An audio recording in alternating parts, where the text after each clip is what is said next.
Bonjour à toutes et à tous. Donc, je me présente, Georges Carvalho, manager national de la prescription chez Vilo France. Tout d'abord, je vous remercie pour votre présence et d'assister à cette conférence. Alors aujourd'hui, le but étant de vous présenter ce que l'on appelle donc chez Vilo l'offre WES. Alors l'anagramme WES pour Willow Energy Solutions. En quelques mots et très rapidement, donc cette offre consiste en quoi ? Elle consiste à vous réaliser des audits énergétiques sur vos parcs existants dans le but de réaliser des économies d'énergie.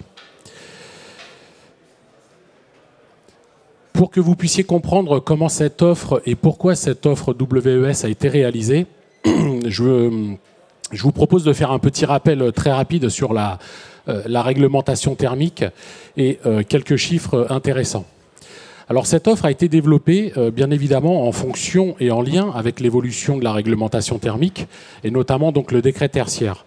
Le décret tertiaire qui, au vu des différentes échéances jusqu'à 2030, nous implique donc de réaliser, comme vous le savez, des économies d'énergie jusqu'à à peu près 60% ou de l'ordre de 60% par rapport à la date à laquelle a été mise en application ce décret tertiaire. Ce décret tertiaire, encore une fois, donc, comme vous le savez, concerne donc les surfaces planchées cumulées pour une activité commerciale tertiaire supérieure à 1000 m². Quelques petits chiffres qui sont assez intéressants et non négligeables à connaître. Le parc tertiaire en France a été estimé à peu près à 923 millions de mètres carrés. Et dans ces 923 millions de mètres carrés, 800 millions de mètres carrés sont à rénover d'ici l'échéance, encore une fois, 2030. Et dans ces 800 millions de mètres carrés, en ce qui concerne donc entre autres Vilo, bien évidemment, par rapport à la typologie de produits que nous fabriquons et que nous commercialisons, on estime à peu près le marché à 1 million de circulateurs et de pompes à rénover. Un petit rappel toujours pour que vous puissiez encore une fois comprendre comment cette offre a été construite. Cette offre se base aussi sur ce que l'on appelle donc la directive ERP. Alors la directive ERP est une directive européenne qui n'est pas propre à Vilo, qui est bien évidemment commune à tous les fabricants d'équipements, pas seulement de circulateurs et de pompes, mais d'équipements, on va dire, qui utilisent de l'énergie pour pouvoir fonctionner. Et cette directive ERP se cale donc sur ce que l'on appelle donc des profils de charge. Alors les profils de charge, donc vous en avez deux. Les deux profils de charge utilisés. Vous avez en couleur orangée ce que l'on appelle donc le profil de charge Blue Angel, qui concerne notamment la partie chauffage. Et en bleu, le profil de charge qui est appelé, lui, Ether, qui concerne donc tous les équipements liés ou propres aux productions d'eau glacée. Les graphes qui sont représentés en dessous sont très simples à comprendre. On va se concentrer sur le profil de charge Blue Angel, donc encore une fois pour la partie chauffage. Et qu'est-ce qu'il nous dit ? Il nous dit que sur une saison de chauffe, on va l'arrondir à peu près à 1000 heures de fonctionnement, 6%, pardon, excusez-moi, l'équipement fonctionne 6% de son temps à 100% de sa puissance, 15% de son temps à 75% de sa puissance, et ainsi de suite, comme vous pouvez le voir sur le graphe. Au fait, qu'est-ce que ça veut dire ? Ça veut dire que pour être équitable par rapport à tous les fabricants encore d'équipements utilisant de l'énergie, il n'était pas judicieux de se caler sur les performances maximales de l'équipement en lui-même.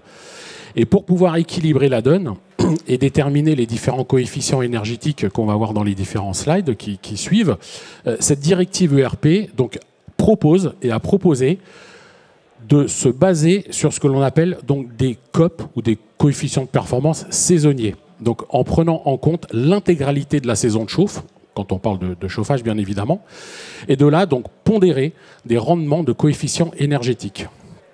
Exactement la même chose pour le froid. Quelques chiffres aussi assez importants, comme vous pouvez le voir, il a été constaté, et notamment sur la partie pompe et circulateur, que de passer sur ce que l'on appelait donc anciennement, et ce que l'on appelle toujours, parce qu'il en existe encore, sur le parc tertiaire existant, des équipements à vitesse fixe, juste les basculer sur ce que l'on appelle donc des équipements embarquant de la vitesse variable, il est possible de réaliser jusqu'à 80% d'économie d'énergie, en changeant uniquement ce que l'on appelle donc la technologie ou le bloc moteur. Après, on le verra par la suite, tout ça n'est pas non plus lié, et ces gains de performance globaux, on va dire, ne sont pas uniquement basé sur l'équipement pompe et circulateur en lui-même, il faut bien avoir en tête au fait que ces équipements-là font partie d'un écosystème. Ce que l'on appelle un écosystème, on va partir donc de la production jusqu'à la distribution. Donc on a des chaudières, on a des pompes à chaleur, on a des groupes froids. On a donc bien évidemment entre la production et les émetteurs des pompes, des circulateurs, des électrovannes. Enfin voilà, donc c'est tout ça que j'appelle l'écosystème. Moi encore une fois, donc je vous parle uniquement de ce que Vilo maîtrise, donc tout ce qui est pompe et circulateur. Mais il faut bien comprendre que il faut vraiment raisonner de façon globale. Pareil, quelques chiffres intéressants et à avoir en tête. Il faut savoir que 10% de la consommation mondiale aujourd'hui provient des pompes et des circulateurs qui sont actuellement en route sur les parcs tertiaires existants. Et que 85% du coût d'un circulateur provient donc de son utilisation. Seulement 6% sont liés à son investissement global et 7% à sa maintenance. D'où l'intérêt donc d'avoir effectivement des équipements qui sont bien sélectionnés et qui sont vraiment en adéquation avec l'utilisation qui se trouve derrière. Cette directive ERP, alors on rentre un petit peu dans la technique, mais de façon très simple et très subtile, pour que vous compreniez encore une fois et que vous ayez en tête la façon dont ça a été fait. Cette directive ERP fait la différence aujourd'hui entre les deux technologies qui existent sur le marché. Donc vous avez dans un premier temps ce que l'on appelle les circulateurs à rotor noyé. Pour ce type d'équipement, on parlera donc de EEI, d'indice d'efficacité énergétique. Et d'un autre côté, donc vous avez ce que l'on appelle les pompes à moteur ventilé. Et là, pour le coup, ça sera une combinaison de deux rendements qui sont le IE moteur et le MIE hydraulique. Très rapidement, si je reviens sur les circulateurs à rotor noyé, le EEI concerne la puissance électrique au moteur, pour que l'équipement donc puisse fonctionner. Et le IE moteur concernant les pompes à moteur noyé concerne lui aussi la partie électrique moteur, et le MIE hydraulique est la puissance électrique nécessaire à l'arbre pour pouvoir faire circuler le fluide frigo-caloporteur qui, en l'occurrence, pour nous, en tout cas, est l'eau. Un petit focus sur ces deux technologies. Donc le circulateur à rotor noyé. Pour que vous compreniez encore une fois la différence de technologie entre les deux, au fait c'est quoi? Pourquoi on l'appelle comme ça? C'est parce qu'au fait c'est l'eau, pardon excusez-moi, donc encore une fois le fluide frigo-caloporteur qui vient refroidir les pièces mécaniques tournantes de l'équipement. Donc il y a un contact entre l'hydraulique, l'eau, et les parties mécaniques de l'équipement. La réglementation, donc comme on peut le voir, depuis le 1er janvier 2020, impose d'avoir un EEI inférieur ou égal à 0,23. C'est la norme qui l'exige, c'est comme ça. Pour qu'un fabricant puisse mettre en vente sur le marché français un circulateur, il faut atteindre à minima ce rendement énergétique. Alors on parle de inférieur, c'est-à-dire qu'effectivement, donc plus on se rapproche de zéro, plus l'équipement est performant. Vous avez donc à l'écran différents graphes qui concernent des circulateurs qui sont intégrés dans des équipements. On ne parlera pas forcément de ça. Nous, on parlera plutôt donc des équipements type production de chauffage ou production d'eau glacée. Ah, excusez-moi, ou production de chaude sanitaire, pardon. On est sur, je vous parle de la partie chaud. Quelques chiffres pareils à avoir en tête. Il faut savoir encore une fois donc, que la norme impose d'avoir des rendements inférieurs ou égaux à 0,23. Le marché aujourd'hui, en toute transparence, se situe à peu près entre 0,19 et 0,21. Il faut savoir que nous, avec nos gammes premium, ce que l'on appelle donc gamme Stratos Maxo, nous sommes inférieurs à 0,19 et on peut atteindre dans certains cas, voire même des 0,17. Donc des équipements qui sont assez performants et très peu énergivores. La deuxième technologie, je vous en parlais précédemment, donc qui est les pompes à moteur ventilé. Je vous disais tout à l'heure que c'était un complément, une addition entre deux différents rendements. Donc le fameux IE. Donc le IE, depuis le 1er janvier 2021, la réglementation donc nous impose d'être inférieur ou égal à une certaine valeur, et en complémentarité, donc comme je vous disais, le MIE, donc, qui nous impose cette fois d'être supérieur ou égal à 0,4. Il faut savoir encore une fois qu'aujourd'hui, sur les différentes technologies qui existent donc, chez Vilo, nous avons la possibilité d'atteindre dans certains cas des rendements qui sont supérieurs ou égaux à 0,7. Je ne vous fais pas l'exercice, c'est exactement le même par rapport au slide précédent.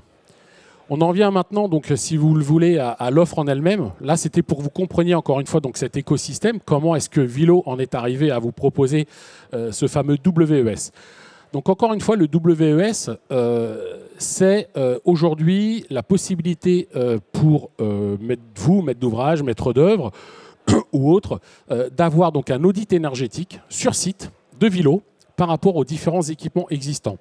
Quand on dit différents équipements existants, c'est ce que l'on voyait précédemment, donc des anciens équipements qui n'embarquent pas forcément de la vitesse variable, qui sont obsolètes, qui sont très énergivores ou qui sont parfois même dépassés technologiquement parlant.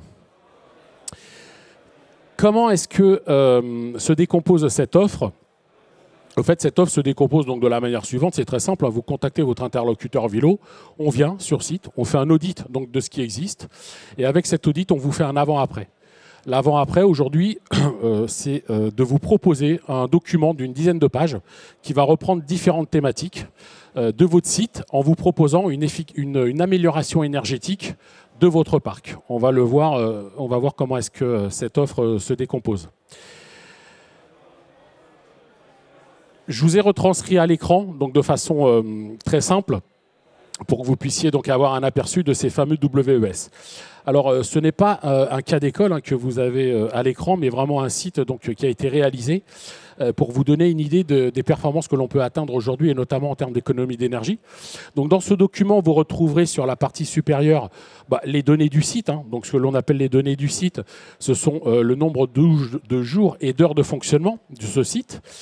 Bien évidemment, le prix du kilowattheure, parce qu'aujourd'hui, pour vous donner donc une idée des économies potentielles que vous pouvez réaliser sur votre facture énergétique, il nous faut connaître le coût auquel vous payez donc l'énergie. Le profil de charge sur lequel on va se baser, donc on l'a vu tout à l'heure, que ce soit le profil de charge Blue Angel pour la partie chauffage ou Ether pour la partie eau glacée, et quelques variables sur votre site. Donc, à savoir, est-ce qu'on part sur du débit constant, du débit variable, quelle marge de sécurité on peut se laisser sur le fonctionnement. Voilà. Donc ça, c'est encore une fois, c'est l'environnement complet de votre bâtiment. Ensuite, on vient vous lister, donc de façon très simple, toutes les sous-stations, les locaux techniques, les chaufferies qui peuvent être, encore une fois, sur votre site. Alors, ce que vous avez à l'écran, à titre indicatif, c'est un WES qui a été donc réalisé et depuis, maintenant qu'on se parle, passé en commande. Donc, le client a effectué les travaux. Donc, l'idée, c'est de revenir dans à peu près, pour être vraiment pragmatique, dans à peu près un an et demi, je dirais, avec les résultats factuels sur site. Donc, on retrouve ici donc, toutes les chaufferies, toutes les sous-stations qui avaient été référencées. On retrouve dans un deuxième temps un encadré qui reprend donc, toutes les références actuelles, donc les équipements qu'on a pu relever.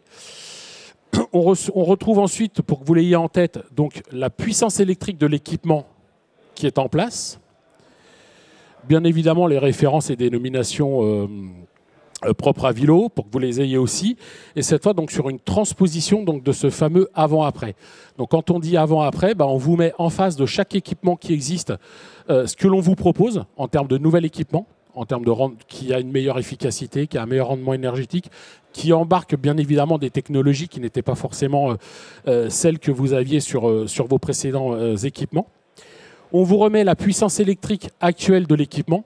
Donc on voit, si on prend un exemple, attendez, je vais me rapprocher de la télé, c'est plus simple, il y a un équipement qui est très parlant. C'est ici donc sur le réseau chauffage allé. Donc ce qu'on appelle le SIL 210, c'était une ancienne pompe Samsung, même pour tout vous dire. Ce qu'il faut savoir, donc Vilo a racheté Samsung il y a déjà maintenant quelques années en arrière. Cet équipement consommait 11,53 kW, d'accord, en puissance absorbée. On voit que sur une transposition d'avant-après, en passant sur du Stratos Giga, donc qui est aujourd'hui notre gamme premium en termes d'efficience énergétique, l'équipement ne consomme plus que, à équivalence en termes de points de fonctionnement, 7,2 kW. Donc vous voyez que c'est ce que je vous disais tout à l'heure, juste en changeant de technologie, en changeant de bloc moteur, ce qu'on appelle le bloc moteur, on est capable de gagner quasiment presque la moitié en termes de consommation énergétique. Juste sur la puissance absorbée. Mais comme je vous le disais, il faut vraiment raisonner en écosystème. C'est-à-dire que ça, ce n'est qu'un équipement parmi tant d'autres dans votre réseau. Donc bien évidemment, en optimisant la pompe à chaleur qui va derrière, en optimisant les vannes, en optimisant aussi l'équilibrage du réseau, parce qu'on y pense très très peu, mais on a beau avoir les meilleurs équipements, mais si on ne fait pas d'équilibrage du réseau, parfois on n'a pas les gains qu'on souhaiterait avoir. Donc oui, que tout ça cumulé, mine de rien, on en arrive à des économies qui sont assez intéressantes. Et sur cet équipement, ensuite, on vous met le quantitatif pour que vous l'ayez en tête. Les 3 axes que je vous disais qui sont développés sur le document qui vous sera systématiquement remis, il y a 3 lignes directives. La première ligne directrice, c'est la consommation énergétique, la consommation électrique de votre bâtiment. Ensuite, votre facture énergétique. Donc cette consommation, la transposer en euros, très simplement. Et un point qui est aussi, à mon sens, non négligeable par rapport à l'impact environnemental que peut avoir aujourd'hui les bâtiments, et notamment en termes de rejet de CO2 dans l'environnement. Sur ce cas qui a été, encore une fois, comme je disais, donc c'est un ministère sur Paris. Ce cas représente de tête, il y avait 110 pompes et circulateurs, donc tout inclus, tout ensemble. Vous voyez que les consommations du client étaient, pour la partie chauffage, parce qu'il y a exactement la même chose pour l'eau glacée. Les consommations du client étaient à peu près un petit peu plus de 278 000 kWh.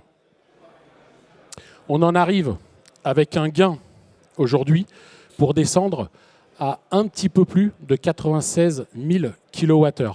En termes de facture énergétique, le client, ses pompes et circulateurs lui coûtaient à peu près, façon de parler, un petit peu plus de 41 000 euros. Aujourd'hui, le coût de sa consommation énergétique va chuter à un petit peu plus de 14 000 euros. Et en termes de rejet de CO2 dans l'atmosphère, en termes de CO2, donc on était à un petit peu plus de 19 000 kg de CO2 et on va descendre à, oui c'est ça, 6 700 kg de CO2. Encore une fois, comme je vous disais, c'est une projection qui, à mon sens, pour être très transparent, je pense qu'on va être proche de la réalité. Comme je vous le disais, il faut attendre à minima une année de fonctionnement. Cet hiver, on sera sur cette année de fonctionnement. On pourra revenir avec des chiffres beaucoup plus proches de ce qui est aujourd'hui la réalité du site. Mais ce qui est estimé, c'est à peu près ce gain-là. Un deuxième cas qui a été réalisé, alors je ne vous ai pas forcément remis tous les slides. On était sur un bâtiment tertiaire. Il faut savoir qu'il est possible aussi de réaliser ce genre d'audit sur des bâtiments d'habitation, logement collectif. Donc là, c'était un bâtiment type. L'ancienne consommation, donc on était à un petit peu plus de 200 000 kWh par an. On chute avec cet audit de parc énergétique et les équipements qui ont été sélectionnés à un petit peu plus de 66 000. Et on voit donc en termes de facture énergétique, nous étions à peu près à 24 000 euros par an. Et le client divise par 2 sa facture énergétique. Là, pour le coup, la slide que je vous présente, il y a déjà eu une année de fonctionnement. Donc les chiffres qui sont présentés à l'écran sont les chiffres, on va dire, réels en termes de consommation et de facture énergétique. Donc on voit que la facture énergétique a baissé quasiment de moitié pour se retrouver à un petit peu plus de 14 000 euros par an. Et pareil, je vous laisse regarder le gain énergétique donc, qui a été transformé par rapport à ça. On est sur un retour d'investissement de 2,8 ans, très exactement, pour cette installation. Et vous avez donc de l'autre côté la comparaison énergétique aussi sur le bilan carbone de l'installation. Vilo, si vous ne l'avez pas en tête, ce ne sont pas que des pompes et des circulateurs, mais bien évidemment, ce sont tous les équipements nécessaires au transport du fluide frigo-caloporteur qui nous concerne, encore une fois, qui est l'eau. Donc sachez qu'on a toute une gamme aussi de surpresseurs incendie, toute une gamme de relevage. Et il est possible, alors je ne vous les ai pas mis pour toutes les gammes des équipements, mais de réaliser ces audits énergétiques pour l'ensemble quasiment de nos équipements.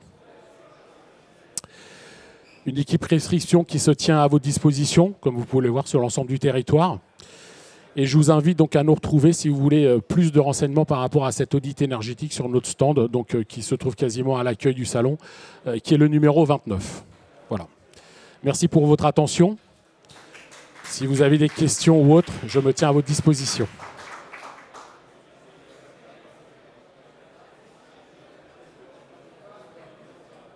Pas de questions? J'ai été très clair.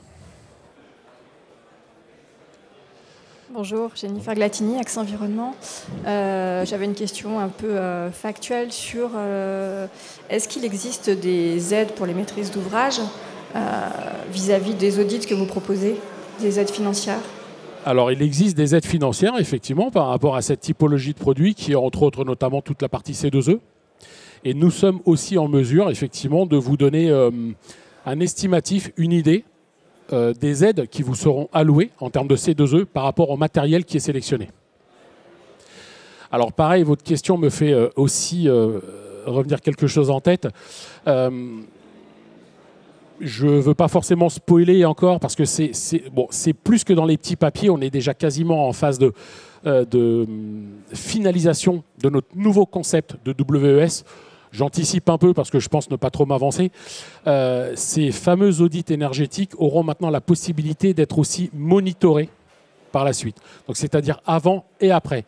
Quand je dis avant et après, c'est-à-dire qu'on aura la possibilité de venir sur site, de mettre des capteurs pour mesurer le réel fonctionnement, les réels points de fonctionnement des différents équipements, pour que vous ayez une véritable transposition du avant et du après.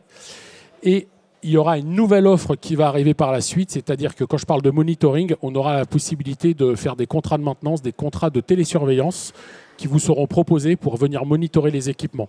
C'est-à-dire que de faire de la prévention par rapport à des déviances énergétiques qui n'étaient pas forcément prévues.